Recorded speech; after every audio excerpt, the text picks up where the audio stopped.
안녕하세요. 슬기로운 신준마생활 진행자 마유리입니다.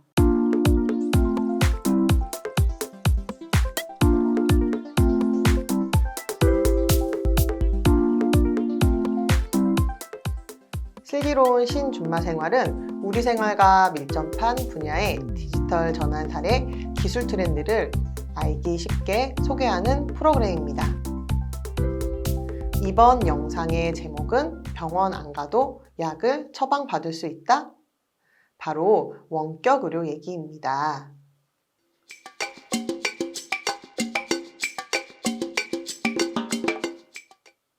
오미크론 등 코로나19의 각종 변이가 등장하면서 비대면 원격 진료 건수도 폭발적으로 늘었는데요. 이 때문에 집에서 휴대폰으로 편하게 진료받을 수 있는 모바일 앱도 속속 출시되었습니다.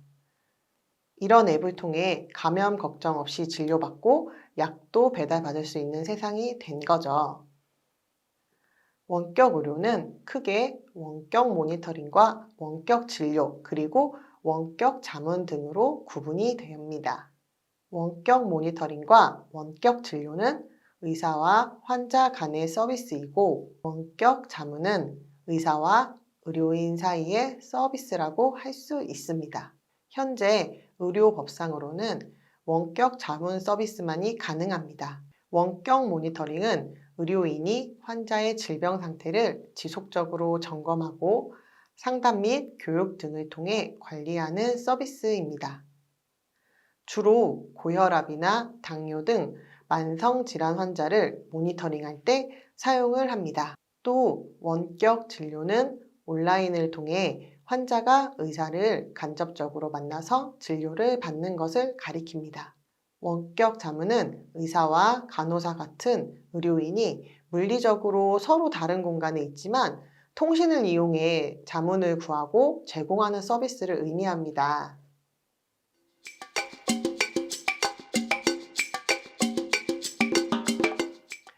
원격 진료 플랫폼들이 서비스를 본격화한 건 2020년 2월부터입니다. 코로나19 확산이 심화되자 보건복지부에선 의사와 환자 간 비대면 원격 진료를 한시적으로 허용을 했습니다.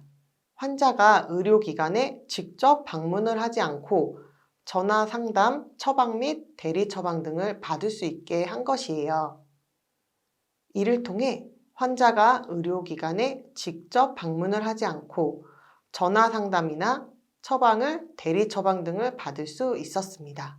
이 서비스는 특히 615만 1인 가구로부터 큰 호응을 얻었죠.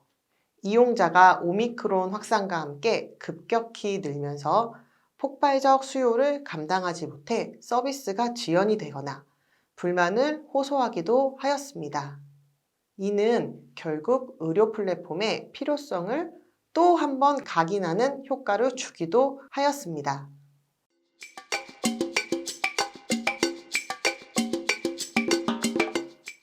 대표적인 서비스로 닥터나우를 꼽을 수 있어요. 비대면 진료, 처방, 의약품 배송까지 원스톱으로 경험을 할 수 있는 국내 첫 비대면 진료 전문 앱입니다.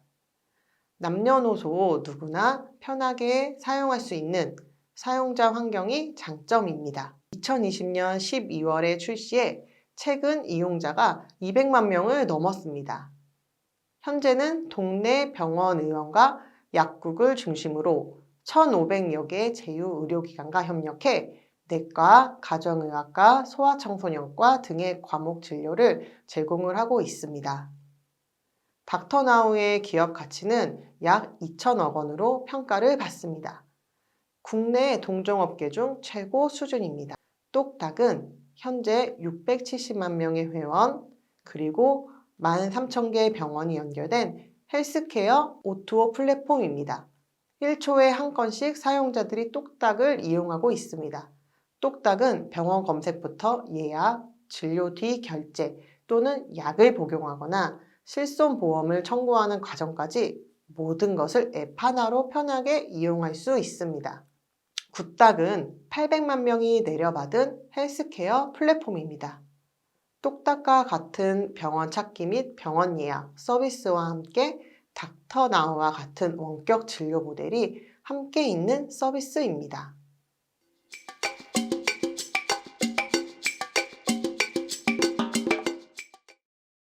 원격 진료 플랫폼은 작년 4분기 거래액이 10억 원을 넘어섰다고 합니다.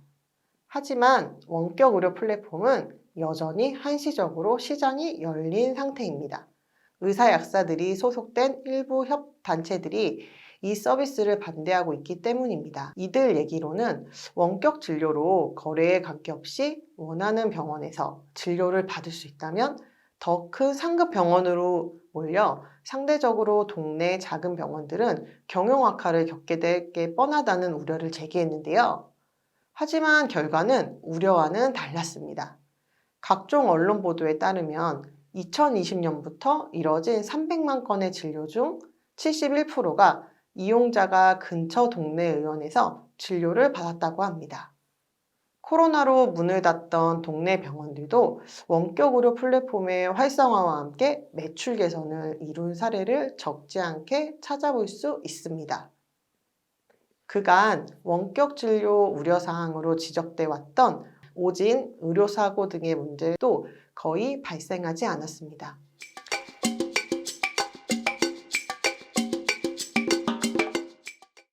코로나19 팬데믹 이전부터 세계적으로 원격 의료는 빠른 속도로 확산되고 있는 추세입니다. 경제협력개발기구 OECD 회원 37개국 가운데 32개국이 원격 의료를 도입하고 있습니다. 미국의 원격 진료 비중은 코로나 이전 0.15%에서 13%로 급증했다고 합니다. 코로나19 이전에 비하면 100배가량 증가를 했습니다. 세계 각국이 원격 의료를 권장하는 이유는 의사와 환자 모두 원하고 있기 때문입니다. 인공지능과 빅데이터, 클라우드 등 원격 의료에 적용되는 기술이 발전하면서 만족도도 높아지고 있습니다. 한국개발연구원 글로벌에 따르면 원격 의료 시장은 연평균 19%를 성장하며 2024년 1,040억 달러에 달할 것으로 전망했습니다. 우리나라는 세계 최고 수준의 의료 기술을 보유하고 있는 데다 전국에 최첨단 통신망이 깔려 있어 원격 의료에 최적의 환경을 갖추고 있습니다. 고령화로 만성질환자도 급속히 증가하는 추세입니다. 전문가들은 원격 의료를 한시적으로 허용할 게 아니라 정식으로 허용해 모든 국민들의 건강관리를 돕고 의료 선진화와 의료 경쟁력 강화를 해야 한다고 주장합니다. 장기적 안목에서 의료계와 의료기기, 정보통신업계가 원격 의료에 적응할 수 있도록 지원을 해야 합니다. 원격 플랫폼을 통해 종합병원과 동네 병원의 상생 방안도 마련할 수 있을 거라는 의견도 나옵니다. 물론 무턱대고 원격 의료를 키우자는 건 아닙니다. 편리성보다는 안전성이 우선이라는 의사들의 지적도 새겨들어 단계적 추진이 필요해 보입니다. 지금까지 슬기로운 신준마 생활이었습니다.